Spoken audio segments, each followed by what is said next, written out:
A dying child, 100 doctors defeated, and then a 15-year-old janitor's daughter walked in and changed everything. But what she uncovered inside that hospital would shake the entire city and expose a truth more dangerous than anyone could imagine. Mount Grace Medical Center, New York City. For 3 weeks, the son of one of the most feared men in America, Vincent Russo, had been fighting for his life. 8-year-old Tommy Russo was dying, and no one knew why. Harvard-trained specialists, world-class pediatricians, toxicologists, all had tried, all had failed. And while chaos filled the hospital halls, a quiet girl was watching. Her name was Maya Carter, 15 years old, daughter of the hospital's night janitor, James Carter. While her father scrubbed floors and emptied trash bins, Maya studied. She studied medical books discarded by interns, watched how doctors spoke, how they diagnosed, how they missed things. What no one realized was that Maya had a gift, a photographic memory, and a genius-level IQ that no textbook could measure. "Get out of here, kid. This isn't a playground." Dr. Mitchell, the hospital's chief physician, blocked Maya's path to the VIT wing. Maya held a stack of notes close to her chest. "My dad works here. I just want to help." The doctor laughed. "Help? You think a janitor's daughter can do what we can't? Go back to your homework, sweetheart." He turned away. But Maya didn't move. "I know what's killing him," she said softly. Dr. Mitchell froze. "What did you just say?" "It's not a disease," Maya continued, her voice trembling but steady. "It's thallium poisoning. His symptoms match perfectly. Nerve pain, seizures starting from the feet, blue-gray line on the gums. It's all there." Dr. Mitchell's face turned red with anger. "Enough! This is absurd! Security!" 2 guards stepped forward, but before they could move, a deep voice echoed from inside the room. "Wait!" Vincent Russo, tall, gray-haired, dressed in an expensive suit, emerged from the room where his son lay dying. His eyes were red, his face hollow. "You said poisoning?" he asked quietly. "Yes, sir," Maya said. "Please, run a urine test for heavy metals." Mitchell tried to protest. "Mr. Russo, she's a child. She doesn't know." "Do the test," Vincent ordered. His voice was calm, but deadly. And just like that, the power in the hallway shifted. 47 minutes later, the results came in. The lab technician ran through the corridor, paper trembling in his hand. "Dr. Mitchell, thallium levels, 15 times above normal." The entire room went silent. Maya's heart raced. She had been right. Vincent turned toward her slowly. "You saved my son," he said. Maya shook her head. "Not yet, sir. Thallium doesn't appear by accident. Someone poisoned him." The words hit like a gunshot. By midnight, Tommy was stable. The antidote had worked. But now the real danger began. Vincent called for an emergency meeting with the hospital's board and security team. Maya stood quietly beside her father in the corner of the room. "Someone in this hospital tried to murder my boy," Vincent said, "and I want to know who." Dr. Mitchell tried to defend himself. "Sir, that's a serious accusation." "You missed rat poison, doctor," Maya interrupted softly. "That's not a mistake. That's arrogance." The room fell silent again. Vincent smirked slightly. "She's right." He looked at Maya. "You think you can find who did this?" "I already have a suspect," Maya said. For 2 weeks, Maya had been quietly watching. She had seen which doctors came and went, who handled Tommy's food, his medications. One person stood out, Dr. Miranda Collins, the night-duty pediatrician. Unlike the others, she never panicked. She never asked questions. She just watched. And when Maya had spoken up earlier, Dr. Collins's eyes had burned with quiet rage. That night, Maya whispered to her father, "Dad, I need your help." Together, They placed tiny cameras in the supply closets and the medication room. James knew every corner of that hospital, every blind spot the security team ignored.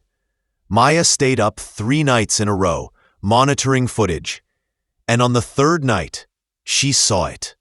Dr. Collins slipping a small vial from her coat pocket and pouring it into a patient's medication tray. The same patient who was later transferred to intensive care with the same symptoms Tommy had. Maya knew she needed proof stronger than video. So she pretended to approach Dr. Collins like an admirer. "Dr. Collins, you're incredible," Maya said shyly one afternoon. "I want to be like you someday." The doctor smiled coldly. "Flattery won't get you far, sweetheart. Maybe focus on cleaning instead of medicine."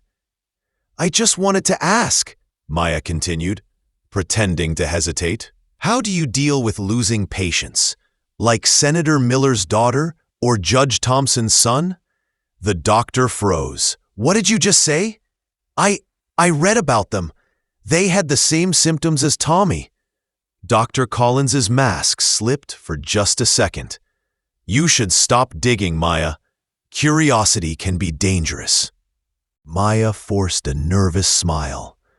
"You're right, doctor. I'll stop." But her recorder had captured every word. That night, Maya waited in the storage closet, heart pounding, holding a small mic connected to her phone. At 2:13 a.m., Dr. Collins entered the room, dialed a number, and whispered, "We have a problem. The janitor's kid is asking questions. If she talks, the operation's over." Maya froze. Another voice on the line replied, "Then handle it. Make it look like an accident." Maya's blood ran cold. She had the proof, and 24 hours before Collins tried to silence her. The next morning, Maya did the unthinkable. She called a meeting with Vincent Russo, the hospital director, and the same doctors who had mocked her. "I know who poisoned Tommy," she said, her voice calm but steady. "And I know who killed 7 other children in this hospital." Everyone turned as Dr. Collins walked in, confused. "What is this?" she demanded. Maya pressed play on her phone. The room filled with the chilling recording of Dr. Collins's voice. "The janitor's kid is asking questions. If she talks, the operation's over."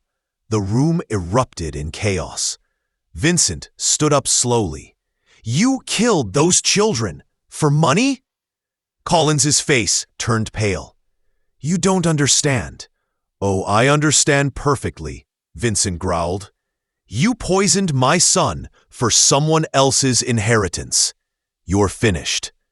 Hospital security moved in, but Collins tried to run. Maya stood her ground, staring into the eyes of the woman who had underestimated her.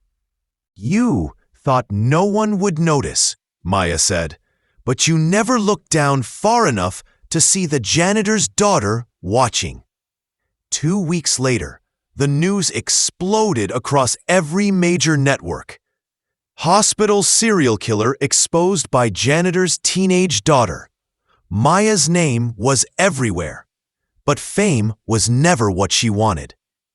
When reporters asked how she had discovered the truth, she only said one thing: "Because I listened." Everyone else was too busy talking. Tommy Russo made a full recovery. Vincent donated a new medical scholarship in Maya's name, the Carter Fellowship, for underprivileged students pursuing medicine. Dr. Mitchell resigned quietly. The hospital implemented new safety protocols, and Maya, now recognized as one of the youngest medical geniuses in the country, returned to her late-night studies with her father by her side. In a world where prejudice blinds the powerful, sometimes the greatest wisdom comes from those no one sees. Genius doesn't wear a white coat.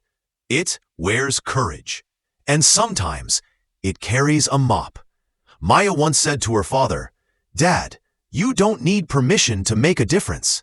You just need the courage to be ignored until you're proven right." And that's exactly what she did.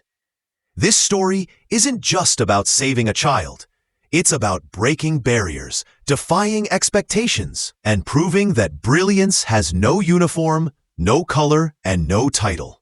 If you believe that courage can change the world, share this story, because someone out there needs to hear that their voice matters, no matter who they are. Arrogance kills, humility heals, and sometimes the smallest voice in the room speaks the greatest truth.